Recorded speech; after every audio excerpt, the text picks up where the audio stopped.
DJ drone users, FPV drone users, அவ்வளோதான் நம்மளை முடிச்சு விட்டீங்க போங்க. நம்ம பொதுமக்களுக்கான சிவில் ட்ரோன் பில் 2025 அப்படின்ற ஒரு பில்லுக்கான டிராஃப்டை வந்துட்டு கவர்மெண்ட் இப்போதைக்கு வெளியிட்டிருக்காங்க.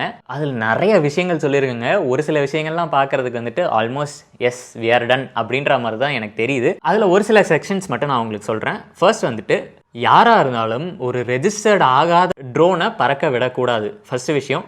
செகண்ட் விஷயம் வந்துட்டு எந்த ஒரு ட்ரோன் நீங்கள் விற்கிறதா இருந்தாலும் சரி, வாங்குறதா இருந்தாலும் சரி, அதே மாதிரி டிரான்ஸ்ஃபராக இருந்தாலும் சரி, ஆன்லைனாக இருந்தாலும் ஆஃப்லைன் மோட்லேயே நீங்கள் நேரில் போய் ட்ரான்ஸ்ஃபர் பண்ணுறதா இருந்தாலும் சரி, எந்த ஒரு ட்ரோனாக இருந்தாலும் ஆல்ரெடி ரெஜிஸ்டர்டான ஒரு ட்ரோனை மட்டும்தான் வந்துட்டு விற்கவோ வாங்கவோ செய்யணும் அப்படின்ற மாதிரி சொல்கிறாங்க. அதுக்கான ப்ரொசீஜர் என்ன அப்படின்றத சென்ட்ரல் கவர்மெண்ட் ப்ரிஸ்கிரைப் பண்ணுவாங்க அப்படின்ற மாதிரியும் சொல்லியிருக்காங்க.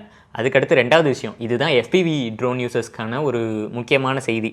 மேனுஃபேக்சரிங் அண்ட் சேல் அந்த செக்ஷனில் என்ன சொல்லியிருக்காங்கன்னா, யாராக இருந்தாலும் உங்ககிட்ட டிஜிசிஏவோட டைப் சர்டிஃபிகேட் இல்லைன்னா எந்த ஒரு மனிதராக இருந்தாலும் நீங்கள் மேனுஃபேக்சரோ அசம்பிளியோ பண்ணக்கூடாது அப்படின்ற மாதிரி சொல்லிடுங்க.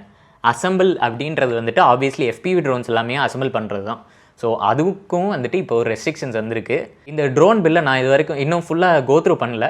நான் ஃபுல்லாக கோத்ரூ பண்ணிட்டு வேணும்னா சொல்லுங்கள், ஒரு ஃபுல் ஃபார்ம் வீடியோவாக வந்துட்டு போடுறேன் என்னோட சேனலில். அண்ட் அது மட்டும் இல்லாமல் இந்த விஷயங்களை பற்றி நீங்கள் என்ன நினைக்கிறீங்க அப்படின்ட்டு கமெண்ட் பண்ணுங்கள். ரைட்டா? அடுத்த வீடியோவில் பார்ப்போம். என்ன பாய்.